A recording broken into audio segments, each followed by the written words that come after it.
Hello friends, வாங்க நாம் இன்றைக்கி ஆட்டு ரத்தத்தை வச்சு ஒரு பொரியல் செய்ய போகிறோம். வாங்க வீடியோக்குள்ளே போகலாம். எப்படி செய்கிறதுன்னு பார்க்கலாம். முதல் ஒரு வடக்கல் வச்சுக்கோங்க.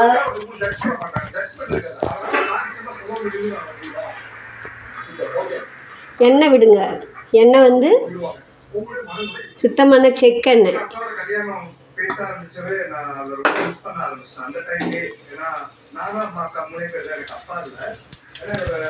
ரொம்ப சப்போர்ட்டிவ் அப்படின்னா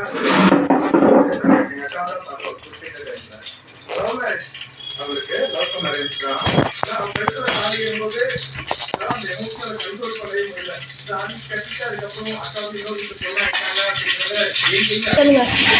எண்ணெய் காஞ்சிடுச்சு. கடுகு,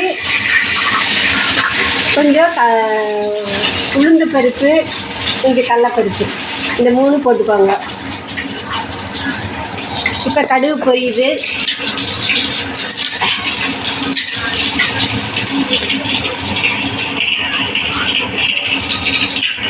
கடுகு நல்லா பொரிஞ்சு வந்துடுச்சு.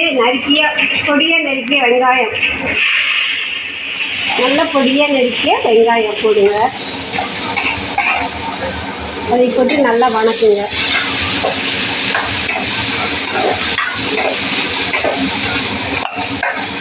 அடுத்து வரமிளகா போடுங்க. வரமிளகா ஒரு காட்டுக்கு தகுந்த மாதிரி நாங்கள் 4 மிளகாய் போடுறோம். நீங்கள் எவ்வளோ மிளகாய் போடுவீங்களோ உங்களுக்கு காட்டுக்கு தகுந்த மாதிரி நீங்கள் போட்டுக்கலாம். மிளகாயில் விதையெல்லாம் எடுத்துகிட்டு போடுங்க.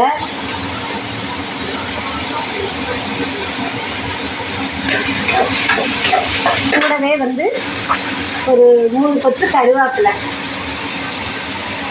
நாங்கள் எங்கள் வீட்டில் மரம் இருக்குது. நாங்கள் ஃப்ரெஷ்ஷாக பொறிச்சிட்டு அப்பப்போ சமைக்குவோம்.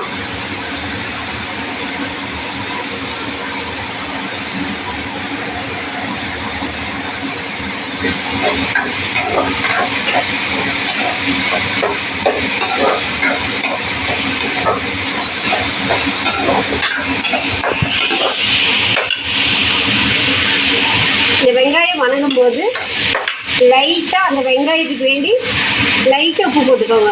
கொஞ்சமாக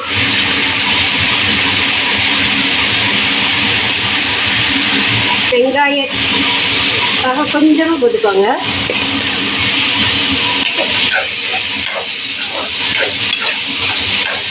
நல்லா பொன்னிறமாக வணங்கணும். ஏன்னா நாங்கள் நல்லா பொடியாக கட் பண்ணியிருக்கோம். சீக்கிரமாக வணங்கிடும்.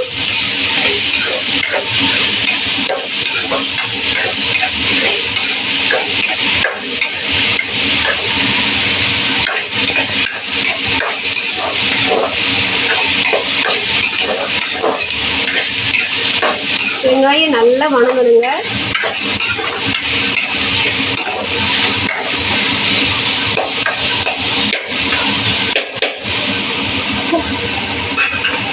வெங்காயம் நல்லா வணங்கிட்டு இருக்கும்போது அந்த ஆட்டு ரத்தம் வச்சுருக்கோம் நாங்கள்.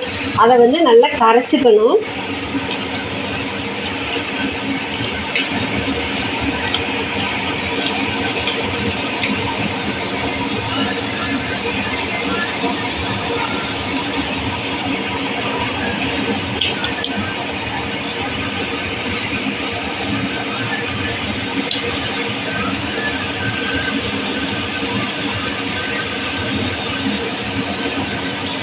கரைச்சி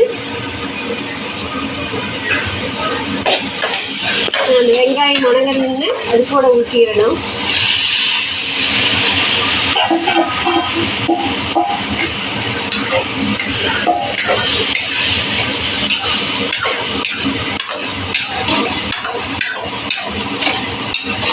இவ்வளவுதாங்க. வெந்துச்சுன்னா வேலை முடிஞ்சுது. தீயை ரொம்ப சிம்மில் வச்சு செய்யுங்க. ஒரு 10 நிமிஷத்தில் இது ரெடி ஆகிடும். இது சூடாக சாப்பாட்டில் போட்டு சாப்பிட்டுக்கலாம். பொரியலாகவும் நீங்கள் குழம்பு ரசம் சாப்பாட்டுக்கு தொட்டிட்டு சாப்பிட்டுக்கலாம்.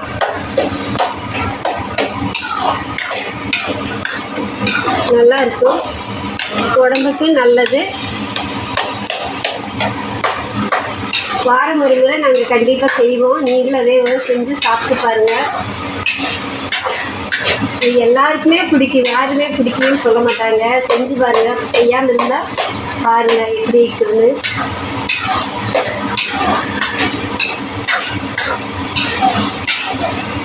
ஒரே நிமிஷம் மூடி வைக்கிறேன்.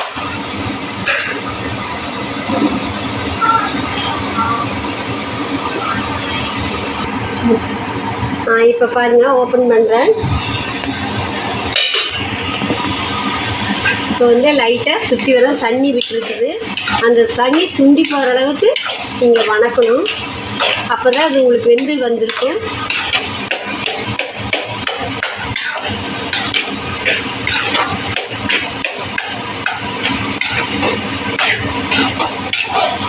சுடு சாதத்தில் வச்சு சாப்பிட ரொம்ப நல்லாயிருக்கு.